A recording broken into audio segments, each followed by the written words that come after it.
Hi, I'm Laura Lawton with Lawton Printing Services. Welcome to Candidate Confidential. We're happy to have you join us. We're happy to join Spokane Talks online for this important civic service. The Lawton team has been serving the Inland Northwest for over 77 years. What keeps us motivated is the continuous evolution of our company to better serve the clients we work with every day. We are also fortunate to have so many people willing to step up to serve our communities. Being a candidate and civil servant is too often a thankless job. I know you join me in thanking these forward-thinking individuals for their dedication to us all. With that, I thank you for taking the time to learn more about the people who want to lead our communities.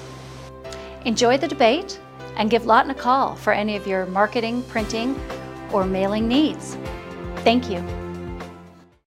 On behalf of Spokane Talks Online, welcome to Candidate Confidential.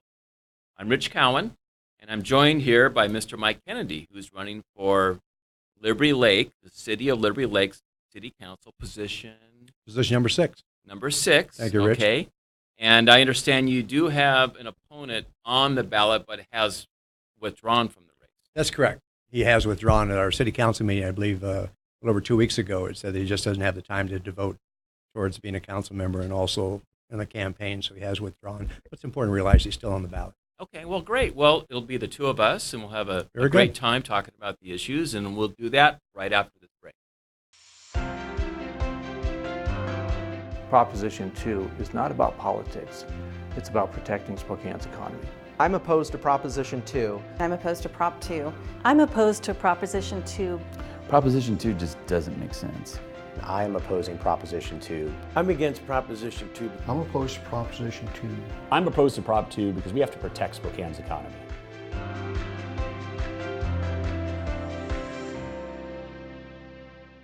Well, as promised, we're back with Mr. Mike Kennedy, and let's Thank you. get right into the issues. Let's talk about crime and law enforcement.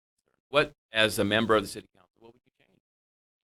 Really, I see really no change other than just continue to support the individuals we have. We have a chief there, Chief Asmuth, who's been outstanding in his job. He's been able to bring on some excellent fellow officers.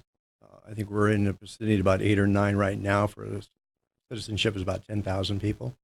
And the unique thing about public safety in Liberty Lake that I find is that we have more complaints about maybe too many pizza places or things of that sort. What we don't really hear anything about is crime. And if we do, it's fairly minuscule, which is fortunate for us, because other parts of the area we live in is not so fortunate as we are. So But I it's think our mostly officers are very proactive. proactive, and so your crimes, mostly property crimes, not so much. Property crimes, we might have a rush of cars being broken into, Okay. which is unfortunate, because in most all those cases, the ones that are broken into, they left the doors unlocked. Or if a car was stolen, they left Right. the keys in there, things of that sort of thing. Now, do you have a problem in some other cities of this size? You might put an officer through the academy, and then you get poached by another municipality. Does that happen at all? I'm not really sure if it's happened in Liberty Lake, but I would say that that word it's called proselyting. And Okay. I would Sorry. hope that we're very good at doing that ourselves. Okay. And Yeah. I think we probably have done that, because when you have quality employees, police officers or city administrator or anything like that, finance individual, what have you, when you get the cream of the crop, other individuals will notice that and say, that city is doing well because they've hired well. And citizens have to look at that also and who they're supporting. Wow, that's great. And then with the, how many members right now do you have in the police force, roughly? I think we have right at 9, which is 9, okay. hired a new one. And we're about 10,000 people talking to the chief. We're anticipated having a build out somewhere between 20 and 25,000 people at some point. And doing so, our police department will more than double. And right now, we have about a $2.2 million budget for our police department. So that in itself, it's easy to look at the numbers and think that we'd be up to $4, maybe even $5 million. And that build out could happen over a very short period of time. So as elected official, what would you change? Anything at all? Just kind of From the growth police with aspect? the population? I wouldn't change anything from the police aspect. I think the goal is somewhere around one police officer for 800 to 1,000 citizens. That seems to Just go kind of well. stay on that. I would think it would stay on that. Yeah. What I certainly look at is from the leadership of the police chief. You know, my management skill and my businesses and stuff over the years is that I make a point to try to surround myself with people who are sharper and a little bit better than I am, because Good. that way that I can learn the leadership, and also what I can do is help them do their job better, and in turn it helps me do my job better. Great. Any other kind of crime concerns that we need to clean up in Liberty Lake? Not that I can think of. I think the great thing is that not only do we have a good police force there, our citizens are quite proactive.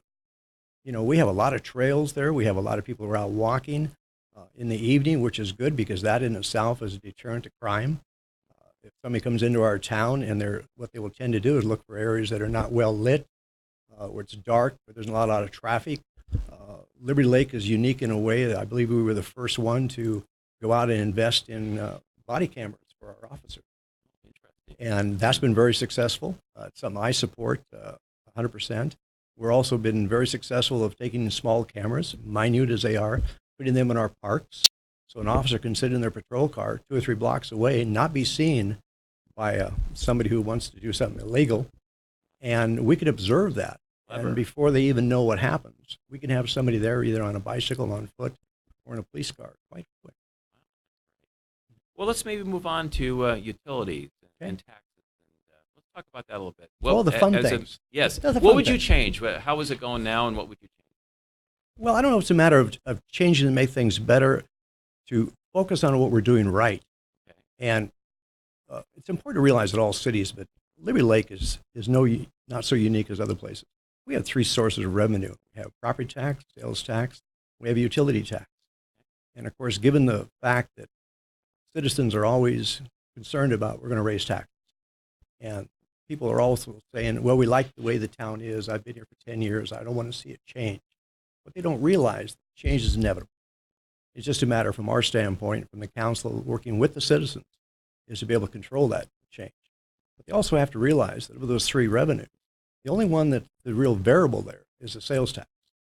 We're very fortunate in the sense that we have automobile dealerships, we have several RV dealerships, and we have a lot of construction going on. So our property tax is up about 14 to 15% over projected. So we sort of have a flood of excess income coming in because of the growth. People have to realize that over 50% of our revenue that comes into the city comes from sales tax. And the other part comes from property tax and utility tax. So when citizens say, well, Mike, I don't want you to raise taxes, but at the same time, I don't want to see business grow. And I tell them, and I kind of educate them, you have to understand that how does the funds come in? If we discourage growth in business such as restaurants, hotels, motels, like this sort here, that bring in tax base, my choice as a council member eventually is to go to you and say, I apologize. We're not able to get the growth through business to be able to increase that tax. So the choice is, unfortunately, I'm going to have to vote to raise your property tax or utility tax. And that's what the citizens don't want. So what I try to do is educate them on where our money comes from and where it has to go. We have 21 or 22 funds alone that we keep track of where money goes into. Now, these other businesses, the car dealerships, the RV places, right now the economy is coming along pretty decently. It is. What about when it slows down? Well, that's scary. Yeah. My wife and I were in the recreational vehicle business back in the 80s, and we carried products that were very successful at that. And all of a sudden, there was a scare of not the cost of gas. There was a scare that we weren't going to have gas. People have to realize when the economy can start tanking or go the opposite direction, a lot of sales can taper off, like automotive sales. They don't stop right away. They'll sort of taper off. RV sales, big ticket items, they drop in a day. They plummet. And you hear crickets out on your business going, And that's a significant source of revenue.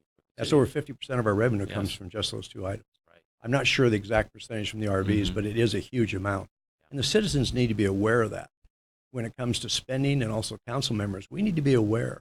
It's not, everything is a wish, want, need, got in life. We can wish and then we really want, but then when that turns into a need, we start getting motivated. to get whatever it is. Right now, there are citizens that might be thinking we're sitting there with $2 or $3 extra million. If we could do some temporary things.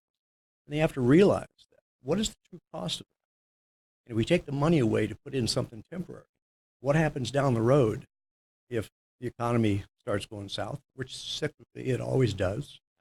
How are we going to deal with that? And that's why we have to be, if we have excess funds right now, which we do, we have to be really smart with our money. No different than our own household. And right now, do you believe that that is happening, or would you change that?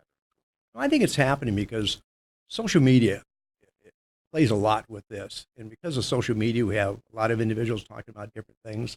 And it's great that they're talking about this because it makes us, a citizen city council, be aware. But what it does, it allows the citizens to approach us and say, hey, hold it. What about if we look into having something like this? And it gives us the opportunity to say, here's your true costs. You know, the biggest challenge we have when I lived in Spokane and also at Liberty Lake is getting people to be involved so they know what's going on. More people know what's going on a federal level, in a state level, than they do in their own neighborhood. Sure. What they have to realize, their own neighborhood, what we do as city council, money that I spend and I vote on, and my other 6 council members vote on, that affects them daily. But what happens on a federal level doesn't necessarily hit them daily. That's true. Well, let's move on to investment. We talked a bit about savings. Mm-hmm. Any kind of capital improvements you would advocate for? What's your overall vision? Roads. Roads. Okay. Roads. Yeah, I get up in front of the council, and what some of them want me to hear me say is public safety, public safety, public safety. Public safety is a great concern to all of us, but we in Liberty Lake really have a handle on it. I'm very proud of it. What we don't have a total handle on is that how we get in and out of that town. We're bordered by, north, we're bordered by Trent. We have the valley to our west, and we have Idaho border to our east, and south, we're limited by the lake. So we're kind of unique in the sense that we don't have area to grow. We're pretty limited in what we're going to do there. So what happens is the number one complaint we have from individuals that I hear and what's on social media is traffic. Traffic. You know, we have only a couple areas to get in, a couple areas to get out. It's some choke points. It is, yeah. Harvard Road is something we're looking into we're expanding that. I know we're working with the state to try to get grants in that area. And we'll tell our citizens that, hey, this is going to happen. But we really can't tell them definitely when it's going to happen. We're a 10,000 city now population. A couple of years ago, we were only about 8,000 or 9,000. We could be 15,000 in the next 3 to 4 years. If we don't do something now, specifically on Harvard Road, and then eventually Henry Road for freeway access, it's not going to get any better than it is now. So if the citizens need to be conscientious, let's focus on taking care of that. Instead of taking X number of dollars to build something that we can only use limited time a year, let's don't wait for the state. Let's go ahead and bite the bullet now. Let's give the citizens what they want. And let's take Harvard Road and let's us move forward. As a city? As a city. Okay. Don't wait for somebody else to take care of our problem. Now, would that be, what's the cost of that? About $4.5 million. Oh, okay. $4.5 million. What's been proposed is, for an example, swimming pools in our area. I'd love to see a swimming pool. You know, our kid, we had a pool, and it was very beneficial. There's a cost related to that. It's been estimated that a pool is a $4 million project. To take care of our traffic on Harvard Road is a $4.5 million project. Now, I'm sure if I talk to the citizens, which I have, and I said, okay, you tell me how you want me to vote. $4 million for this item, or $4.5, I'll fix your roads. I'll get you in and out of the traffic. What I've had is 100% of the people go, well, if you put it that way, it kind of makes sense. Basic. Yeah. And I think that's the point, is to get to the citizens. Don't tell them what you think they need to hear. Tell them what they want to hear. And that is, how do you solve the problem I'm having today? And if it's traffic, how are we going to do that?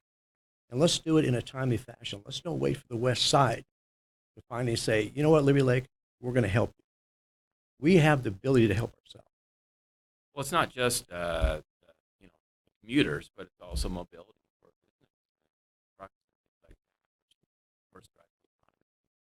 Well, it is, because the big thing for me is that my background has been in business and banking for years. I'm very familiar with what it takes to have a successful business, and I'm equally knowledgeable on what it makes to have a terrible business. I had somebody tell me once, Mike, if you want to become successful in business, run out of problems before you run out of money. Oh, yeah. And that really does work true. My goal would be is to always try to encourage more economic development for Liberty. Because if we can get more economic development in the areas where we're going to have on the north side, we have a freeway going through. But it's critical that we let people know that we don't have a divided city. Liberty Lake is one city. We're all in I think a lot of people 99019. don't know. Yeah. And maybe outside. They'll look at that because we're divided there. If we can encourage the growth through financial stability, through business, that gives that the one of the three incomes that's so critical, the sales tax. If I can help citizens realize, let's bring business in, proper business, that gives sales tax, not manufacturing that manufactures a widget, and then it goes somewhere else that we don't collect sales tax on, but a restaurant, hotel, motel, things of the sort here. The likelihood of me going to them and saying, you know what, I'm going to need to raise your taxes on your property. That's the critical thing. That's the message. Well, thank you. Well, Mr. Mike Kennedy, running for City Council, position number 6 in the city of Liberty Lake. I'd like to give you another minute to kind of wrap things up and share whatever you'd like to with prospective voters. Well, I thank that. Probably somewhat reiterating what I've already said. The importance, the critical thing in any election is that you, the citizens, have the voice. You're the ones that make the decisions. I'm going to be an instrument of your decisions by hearing what you want. But to do so, you need to go out and vote. You know, Liberty Lake is pretty fortunate. We have about over 6,000 registered voters there. And we get a 37% turnout, which is very good. That's better than the county, Spokane County. So we do have individuals that turn out and vote. But it's critical that you get out and vote and you let your voice be known. I have an opponent who, because of work schedule and stuff, has chosen not to continue on. I respect him for coming forward. It's very difficult to get people to run because it's time consuming. It's very costly. And you expose yourself to a lot of things. But you, the citizen, are the ones who have the final say so. You need to be able to vote. You need to be able to have control of the individuals who are going to be making decisions of spending your money. Thank you. Well, thank you, Mike Kennedy, for our conversation. I appreciate it. I learned a lot myself Very from good. it, and I appreciate your time. And thank you to the voters for watching this, and go vote and